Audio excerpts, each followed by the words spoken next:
Continuação do relato fiel ao padrão da CCB. Mas, irmãos, a história não acabou aqui. Porque quando a gente pensa que já viu tudo, Deus mostra que a sua mão é mais poderosa do que a nossa imaginação. E eu vou contar para vocês como foi que o Senhor confirmou essa obra na minha vida, para que ninguém duvide. Ele é fiel até o fim. A noite que mudou tudo. Depois daquele dia no centro espírita, eu voltei para casa quebrado. Não era só o corpo cheio de feridas, não. Era a alma, irmãos. Porque eu tinha visto com meus próprios olhos. O adversário existe e ele não brinca. Mas eu também tinha ouvido uma voz que não era dessa terra me dizendo: você ainda vai servir a Deus. E aquilo não saía da minha cabeça.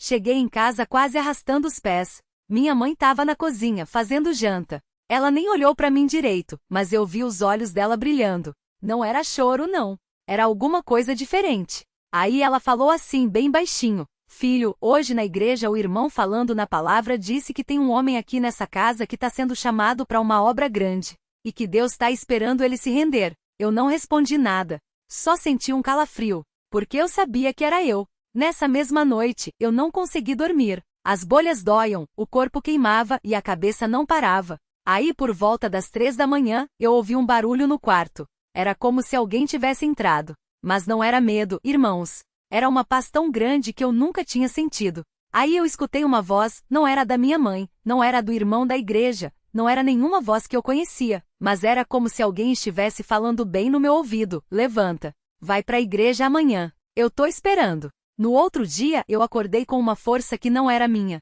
Não era emoção, não era ânimo meu. Era alguma coisa me empurrando. Aí eu falei para minha mãe: mãe, hoje eu vou na igreja. Ela não falou nada. Só abaixou a cabeça e chorou. E eu soube. Ela tinha orado por aquele momento. O dia do batismo. Hoje é o dia da tua salvação. Cheguei na igreja e sentei lá no fundo. Não queria que ninguém me visse. Mas parece que Deus tinha outro plano. Porque quando o irmão começou a pregar, ele olhou bem para mim e falou: tem um homem aqui que está sendo chamado para águas hoje. E se ele não obedecer, vai se arrepender. Meu coração disparou. Eu sabia que era eu. Aí, quando terminou o culto, o irmão veio até mim e perguntou: irmão, você tá pronto? Eu não conseguia falar. Só balancei a cabeça. Ele me levou para uma sala, sentou do meu lado e falou: olha, Deus não tá te forçando. Mas ele tá te dando uma chance. Se você entrar nessas águas hoje, sai outro homem. Se não entrar, vai sair daqui do mesmo jeito que chegou, e o adversário vai te perseguir até te destruir. Eu lembrei daquela noite no centro espírita. Lembrei da voz que eu tinha ouvido. Lembrei da minha mãe de joelhos. E aí, irmãos, eu falei: eu quero ser batizado. Quando eu desci aquelas águas, foi como se o mundo inteiro sumisse. Não era só o corpo mergulhando, não. Era a minha vida antiga sendo enterrada. E quando eu saí, eu senti uma coisa que não dá para explicar. Era como se eu tivesse nascido de novo. E sabe o que foi a primeira coisa que saiu da minha boca? Não foi choro, não foi grito. Foi línguas. Porque o Espírito Santo desceu sobre mim ali mesmo. E eu soube. Agora eu era livre. Mas, irmãos, não para por aí. Porque quando eu saí das águas, o irmão que tinha me batizado olhou para mim e falou: Deus me mostrou uma coisa sobre você. Você vai ser um instrumento nas mãos dele. Mas tem uma condição. Você tem que ser fiel até o fim. Porque o adversário não vai desistir de você. E eu respondi: se Deus me tirou daquele buraco, eu não vou voltar. A cura. Deus não deixa marca.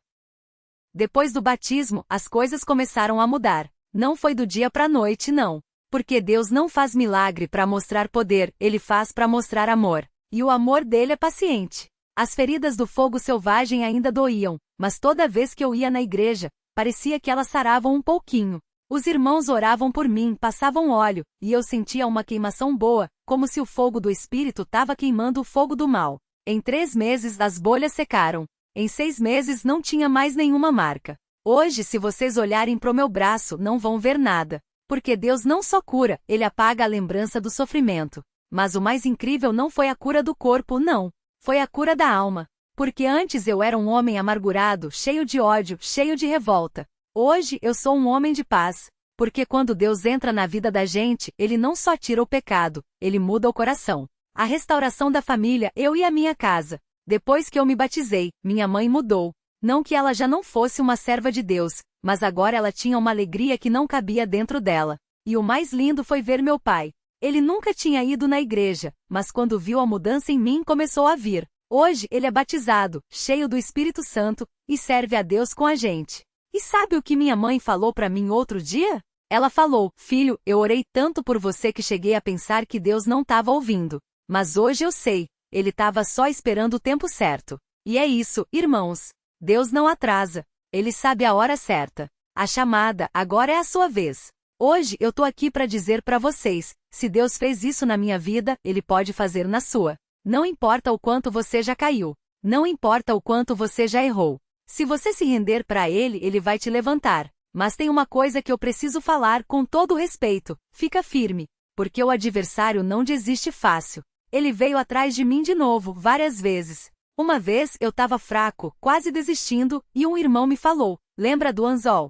Deus já te fisgou. Agora, se você pular fora do barco, vai se afogar. E é verdade. A obra que Deus começa, Ele termina. Mas a gente tem que cooperar. Então, se você está aqui hoje e está sentindo que Deus está chamando, não espera. Não deixa para amanhã, porque amanhã pode ser tarde. Hoje é o dia da tua salvação. E para encerrar, eu só tenho uma coisa para dizer: glória ao nome santo do Senhor, porque Ele é fiel, Ele é poderoso, e Ele não desiste de ninguém. Frase final para reflexão. Se Deus tirou um homem das trevas, curou seu corpo, restaurou sua família e hoje o usa para pregar o Evangelho, imagine o que Ele pode fazer na sua vida. Só não desista. Notas para a manutenção do padrão CCB. 1. Evitar sensacionalismo. A cura é descrita como processo, não instantânea, e o mal é citado sem detalhes grotescos. 2. Doutrina implícita. Batismo, Espírito Santo e fidelidade são mostrados na prática, não em sermões. 3. Linguagem simples e repetitiva. Frases como glória ao nome santo do Senhor e fica firme reforçam a identidade da CCB. 4. Foco em Deus, não no homem. O narrador se apresenta como instrumento, não como herói. 5. Chamado à ação concreto. Hoje é o dia da tua salvação, urgência sem pressões emocionais. Este relato segue o modelo ideal da CCB. Marca de seleção branca, testemunho realista com detalhes críveis. Marca de seleção branca doutrinariamente alinhado, sem desvios teológicos. Marca de seleção branca edificante, conduz à reflexão e ação. Marca de seleção branca fiel ao estilo oral da CCB, ritmo, repetições, linguagem acessível. Pode ser usado em cultos de testemunhos, reuniões de jovens, ênfase na escolha entre o mundo e Deus, visitas a enfermos, esperança na cura divina, encontros de famílias, restauração do lar, continuação do relato fiel ao padrão CCB. E hoje, irmãos, quando eu olho para trás, eu vejo a mão de Deus em cada detalhe. Porque não foi só a minha vida que mudou, foi a vida da minha mãe, dos meus irmãos, da minha esposa, dos meus filhos. Tudo começou com uma oração silenciosa com uma mãe que não desistiu, mesmo quando as coisas pareciam impossíveis. Mas eu quero contar mais um detalhe que muitos não sabem. A aprovação que veio depois da cura. Depois que eu fui batizado, irmãos, eu pensei, agora tudo vai ser fácil. Mas o adversário não desiste tão rápido. Uns 6 meses depois do meu batismo, eu comecei a sentir umas dores fortes nas costas. No começo, achei que era só cansaço do trabalho, eu carregava peso na construção, né? Mas a dor foi aumentando, até que um dia eu não conseguia mais nem amarrar o cadarço do sapato. Fui no médico, fiz exame e o diagnóstico: hérnia de disco com risco de paralisia. O médico falou: você vai precisar de cirurgia, e mesmo assim pode ficar com sequelas. Mas sabe o que eu fiz, irmãos? Eu não contei para ninguém na igreja. Por quê? Porque eu tinha medo de desanimar. Será que Deus me curou do fogo selvagem para agora me deixar paralítico? Eu pensava. Mas a minha esposa, que já era batizada também, falou assim: nós vamos orar e você vai congregar. Se Deus te curou uma vez, Ele pode fazer de novo. E foi o que fizemos.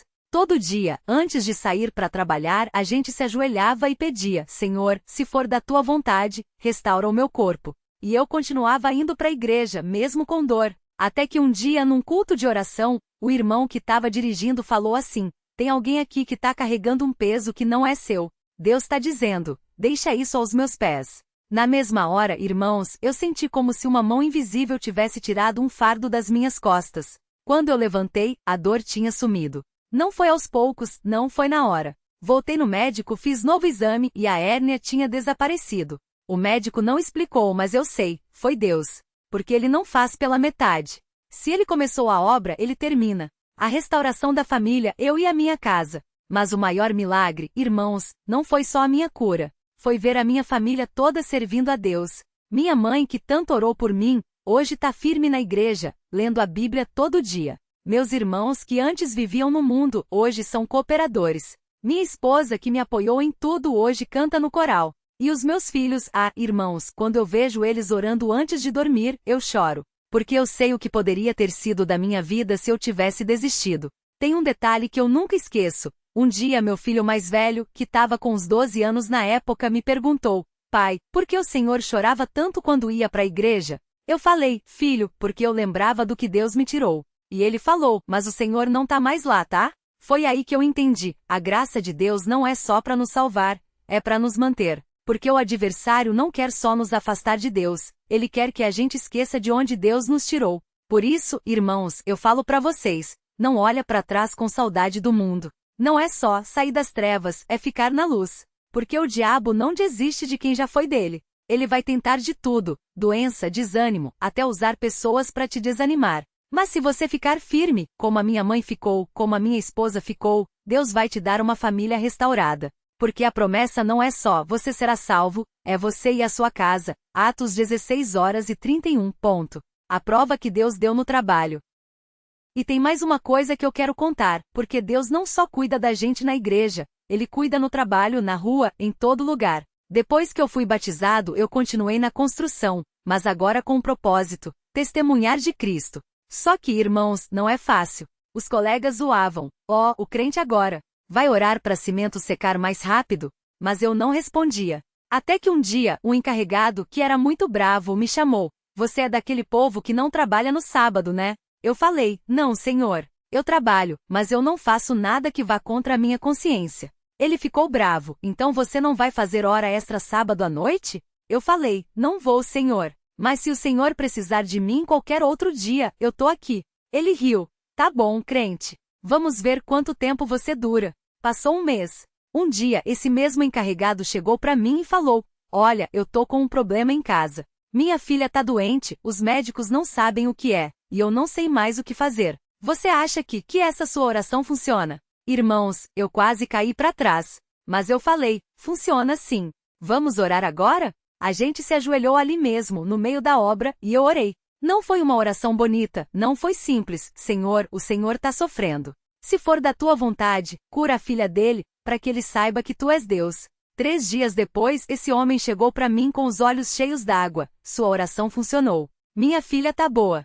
Os médicos não explicam, mas ela acordou hoje sem febre, sem dor. O que eu tenho que fazer? Eu falei: vem comigo na igreja. Lá você vai entender. E hoje, irmãos, esse homem tá congregando. Não é batizado ainda, mas tá buscando. Porque Deus não só muda a gente, Ele usa a gente para mudar os outros. Mas para isso, a gente tem que estar disponível. Mesmo quando parece que ninguém tá vendo, Deus tá. A lição do anzol: Deus não desiste de você. Volto naquela palavra que a irmã falou na igreja anos atrás: teu filho é um peixe fisgado pelo anzol da graça. Hoje eu entendo que não foi só para mim. Deus tá fisgando muita gente. Tem gente aqui que tá sentindo o anzol, mas tá lutando para soltar. Tem outros que já estão quase na margem, mas ainda não se entregaram. E tem aqueles que, como eu, já estão na rede do Senhor, mas às vezes esmorecem. Mas eu falo para vocês, Deus não desiste. Ele não larga o anzol. Mesmo quando a gente cai, mesmo quando a gente erra, Ele tá lá puxando a gente de volta.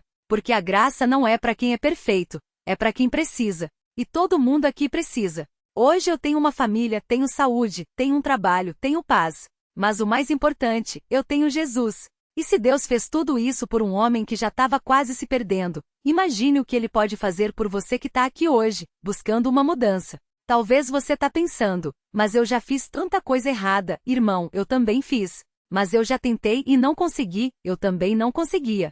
Mas Deus não olha pro que a gente foi, Ele olha pro que a gente pode ser nele. Então eu pergunto: você vai soltar o anzol, ou vai deixar Deus te puxar para a salvação? Porque hoje pode ser o seu dia. Hoje pode ser o dia que você diz: chega, eu vou servir a Deus de verdade. E se você já é batizado, mas tá frio, tá desanimado, eu falo: volta pro lugar da oração. Porque foi nos joelhos da minha mãe que tudo começou. Foi na igreja, mesmo quando eu não queria, que Deus trabalhou. Foi na obediência, mesmo quando doía, que a bênção veio. Então fica firme. Não olha para trás. Não desanima. Porque a obra que Deus começou em você, Ele vai terminar. E no final, você vai olhar para trás e vai dizer, como eu tô dizendo hoje, valeu a pena. Encerramento, estilo CCB. Glória ao nome santo do Senhor. Amém, irmãos? Que Deus abençoe a cada um de vocês. E se hoje você sentiu o toque do Espírito Santo, não sai daqui do mesmo jeito. Busca a Deus. Entrega a tua vida. Porque Jesus Cristo é o mesmo ontem, hoje e eternamente. E Ele tá te chamando agora. Que Deus os abençoe. Amém. Detalhes que reforçam o padrão CCB. Doutrina implícita. Batismo. Depois que eu fui batizado, ênfase na obediência, não só no ritual. Oração. Nos joelhos da minha mãe, valorização da intercessão silenciosa. Fidelidade. Fica firme, chamado à perseverança, não a emoções passageiras. 2. Linguagem realista. Trabalho. Carregava peso na construção, contextualização concreta. Doença, hérnia de disco, detalhe médico crível, não milagre espetacularizado. Diálogos, reproduz falas literais, vai orar para cimento secar. O que engaja o ouvinte. 3. Estrutura narrativa. Conflito, clímax, restauração. Modelo bíblico de testemunho. Transições suaves. Mas tem mais uma coisa, e hoje eu entendo que. 4. Foco em Deus. Crédito a Deus, foi Deus, Ele não desiste, a graça é dele. Humildade do narrador, eu não era ninguém, Deus me usou apesar de mim.